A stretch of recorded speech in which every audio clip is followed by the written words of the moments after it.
Sorry friends, वो मेरा video अचानक स्टॉप हो गया और फिर मुझे नेक्स्ट वीडियो पे ये सारी चीज़ें कवर करनी पड़ रही है। कोई बात नहीं, बस आपको मुझे बताना है और कोई भी वीडियो हो। मैं आगे आपसे बात करना चाहूँगी अधिगम की स्थानांतरण की। अधिगम की स्थानांतरण का मतलब है कि जब आप साइकिल सीखते हैं तो आपको डायरेक्शन के बारे में पता चल जाता है, ईस्ट वेस्ट नॉर्थ साउथ, और आपको बैलेंस करना पता चल जाता है। तो वो जो आपका ज्ञान होता है वो आपको स्कूटर सीखने में या फिर आपको बाइक सीखने में काम देता है। इसी को अधिगम का स्थानांतरण कहते हैं कि जब आप किसी काम में आप परिपक्व हो जाते हैं और उस ज्ञान को आप दूसरे जगह पे लगाते हैं तो उसी को अधिगम का स्थानांतरण कहते हैं।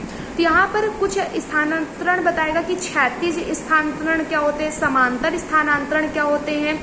तो ये सारी चीजें यहाँ पर है कि आपको राइट हैंड का प्रयोग करना पता है तो आप लेफ्ट हैंड का भी प्रयोग करना सीख जाते हैं। या फिर जैसे आपने प्राइमरी का एग्जाम दिया सीटेट का, तो आप उस बुद्धि का प्रयोग जूनियर में भी लगा सकते हैं, टाइम मैनेजमेंट करने में लगा सकते हैं और अपने आप को वहां पर कॉन्सेंट्रेट करने में लगा सकते हैं। तो इसी को अधिगम का स्थानांतरण कहते हैं। जैसे बच्चे को कभी कभी हम लोग सिर्फ फार्मूला बता देते हैं और कुछ क्वेश्चंस बता देते हैं, तो उस अधिगम का वो प्रयोग दूसरे क्वेश्चन सॉल्व करने में लगा देता है। तो इसी को अधिगम का स्थानांतरण कहते हैं। उसके प्रकार वगैरह आगे यहाँ पर मेंशन है। फिर यहाँ पर आपको नेक्स्ट टॉपिक पढ़ना है। यहाँ पर एक आपको पावलोव का अनुकूलित अनुक्रिया का सिद्धांत पढ़ना है, बहुत ज्यादा इंपॉर्टेंट है।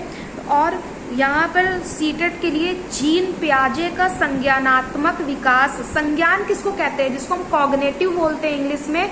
यहाँ पर इंग्लिश के टर्म्स आप जरूर पढ़ के जाना है, क्योंकि वहां पर हिंदी के कभी कभी पता नहीं कैसे कैसे शब्द दे देता है जो हमें समझ में नहीं आते हैं। तो कॉग्निटिव मतलब दिमाग से, जीन पियाजे ने दिमाग को बहुत ज्यादा दिया है। संज्ञान से आप अपने दिमाग से ही तो हर चीज सोचते हैं। अगर आपको कोई चीज आप टच कर रहे हैं, आपको गर्म लग रहा है, तो आप क्या कहते हो, आपके दिमाग में मैसेज जाता है। आपको कोई चीज ठंडी लग रही है, आपको किसी कीड़े ने काट दिया, तो आप कहाँ से सोचते हो, आप दिमाग से सोचते हो। तो जीन पियाजे ने संज्ञानात्मक विकास का सिद्धांत दिया है। अलग अलग तरीके से ये भी पूछेगा कि संज्ञानात्मक विकास किससे संबंधित है, जीन पियाजे जीन। तो इनके एक एक जो सिद्धांत, उनके कई कई नाम है, तो इसमें सारे नाम मेंशन कर दिए गए। आपको उनको बार बार पढ़ लेना है। कुछ इनकी स्टेजेस बताई गई, वहीं से क्वेश्चन आते हैं। अब प्राइमरी लेवल में भी जीन पियाजे आएगा और सेकेंडरी लेवल में भी जीन पियाजे आएगा, लेकिन जो इन्होंने स्टेजेस चार्ट दी हैं, तो जैसे 2 से आप सोचिए प्राइमरी स्कूल का बच्चा कितनी ईयर्स का होता है, 10 ईयर्स तक का बच्चा प्राइमरी में पढ़ेगा।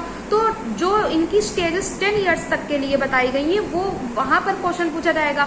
और 10 से जो एबव होगा वो स्टेजेस कहाँ पर आएंगी, सेकेंडरी लेवल में, क्योंकि 6 to 8 का बच्चा 14-15 साल तक के भी होंगे, तो वहां पर वो उस हिसाब से सोचेगा। तो वो यही चीज डिफरेंसेस हो जाते हैं, रूल्स वही रहते हैं, आपको पूरा पढ़ना है, बस स्टेजेस चेंज हो जाती है कि वो प्राइमरी लेवल तक का पूछते हैं और ये सेकेंडरी लेवल तक का पूछते हैं। तो जीन पियाजे से आपको बहुत सारे क्वेश्चन, जीन पियाजे जब आप कंप्लीट कर लेंगे तो जीन पियाजे बाल विकास में भी पूछेगा, मैथ्स में भी पूछेगा, हिंदी में भी पूछेगा, इंग्लिश में भी पूछेगा और ईवीएस में भी पूछेगा। तो यहाँ पर आप जीन पियाजे को आप अच्छे से पढ़ लीजिएगा।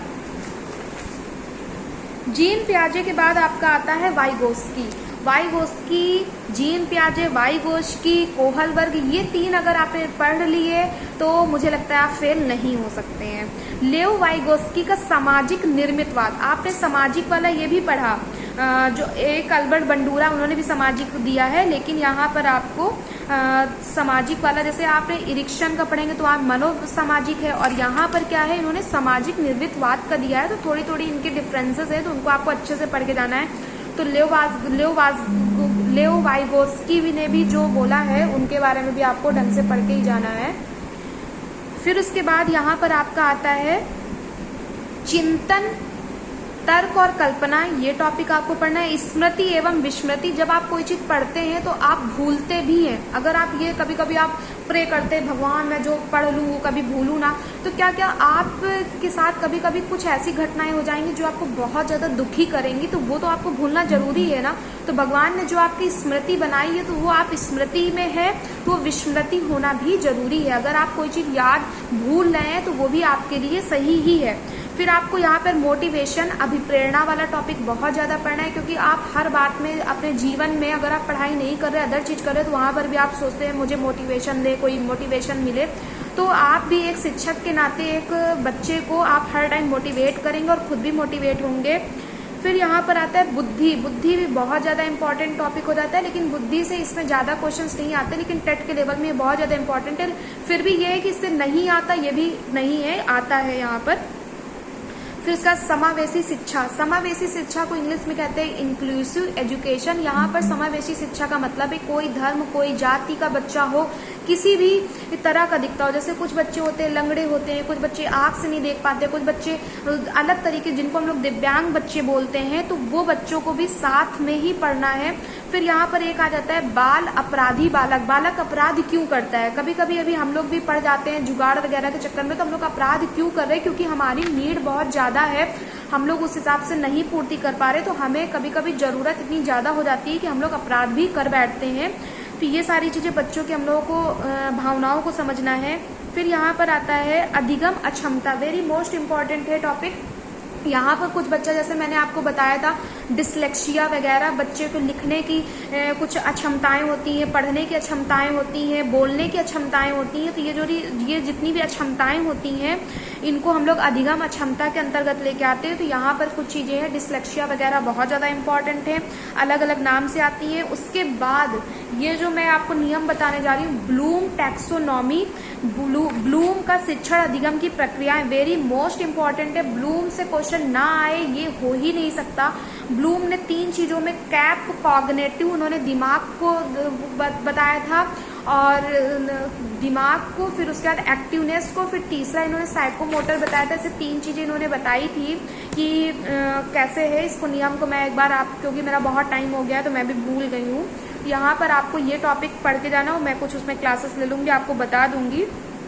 फिर उसके बाद यहाँ पर आता है NCF आता है। NCF का फुल फॉर्म होता है नेशनल कैरिकुलम फ्रेमवर्क। ये पूरी जितनी भी आपके NCERT बुक्स हैं, ये जितना भी किस स्टेज के बच्चे को क्या पढ़ाना है, कितने दिन में पढ़ाना है, तो वो पूरा जो ये निर्धारण करती हुई NCF करती है। तो NCF 2005 में जो आई थी, वहाँ से क्वेश्चन बहुत ज़्यादा पूछा जाता है। फिर उसके बाद यहाँ पे आकलन से क्वेश्चन आता है, एवोल्यूशन जिसको हम बोलते हैं, मापन एवं मूल्यांकन बहुत ज़्यादा इंपॉर्टेंट है। फिर आता है CCE, समग्र एवं सतत मूल्यांकन, यहाँ से भी क्वेश्चन भर भर के आते हैं। उसके बाद आता है शिक्षा का अधिकार। शिक्षा का अधिकार, राइट टू एजुकेशन, जिसको हम लोग राइट टू एजुकेशन आपका 2009 में बना था और 2010 में आपका एप्लीकेबल हो पाया था। यहाँ से क्वेश्चन आता है। राष्ट्रीय शिक्षा नीति एक 1986 हुई थी, वहाँ से भी क्वेश्चन आता है। लेकिन सबसे ज़्यादा क्वेश्चन अब नई राष्ट्रीय शिक्षा नीति आई थी 2020 में, तो उसको हम लोग NEP भी बोलते हैं, न्यू एजुकेशन पॉलिसी। तो वहाँ से भी आपके बहुत ज़्यादा क्वेश्चंस आते हैं। और बस इतने ही क्वेश्चन आपको पढ़ना है। राइट टू एजुकेशन मतलब RTE एक्ट, NCF और NEP। और अगर आप ये टॉपिक यहाँ पर तैयार करते तो आप किसी भी कि कहीं का भी आप टेट दें, या फिर जैसे अभी आर्मी स्कूल्स की जो एक फॉर्म आया हुआ है, उसका भी जो आप प्री क्वालिफाई करेंगे, तो वहाँ पर भी सारे यही टॉपिक्स हैं। तो सबसे अच्छा है कि इसमें करंट अफेयर्स का कोई रोल नहीं है। अब जैसे नई शिक्षा नीति आई तो उसमें है, तो चलो आपको एक ही बार पढ़ना है, तो उससे कई सारे एग्जाम क्वालिफाई हो जाते हैं। तो आई होप आपको ये वीडियो पसंद आया होगा। और मैं ये भी कहना चाहूँगी कि ये बुक एक ऐसी है, जैसे मैं अदर्स भी बुक ली हूँ तो इसकी प्रिंटिंग भी अच्छी है और इसमें हर चीज़ें इंक्लूड कर दी गई हैं। और यहाँ पर एक ये भी चीज़ दी, प्रारंभिक शिक्षा के नवीन प्रयास। तो जो हमारी प्रारंभिक शिक्षा है उसके लिए क्या क्या प्रयास किए जा रहे, क्या क्या योजनाएं, तो वहाँ पर ये सारी चीज़ें भी मेंशन करी गई है। बिलीव मी, ये बुक बहुत अच्छी है। और अगर आप बहुत सारे वीडियोस देखते यूट्यूब, मैंने भी देखे थे, लेकिन जब मैंने एक्चुअल में ये बुक उठाई तो मुझे लगता था यहाँ पर सब चीज़ पर्याप्त दिया हुआ है।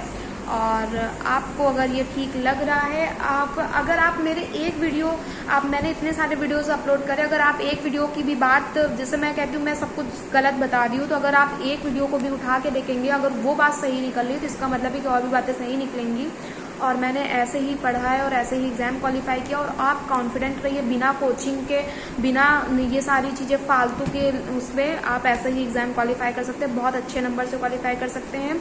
और अगर आप सिर्फ इसलिए एग्ज़ाम देने जा रहे हैं कि मैं अपने आप को जज करूँ मैं कैसा हूँ, तो बाद में आप बहुत बड़ा पछताने वाले हैं, क्योंकि आप फर्स्ट टाइम पे ही एग्ज़ाम क्वालिफाई कर सकते हैं। Thank you so much.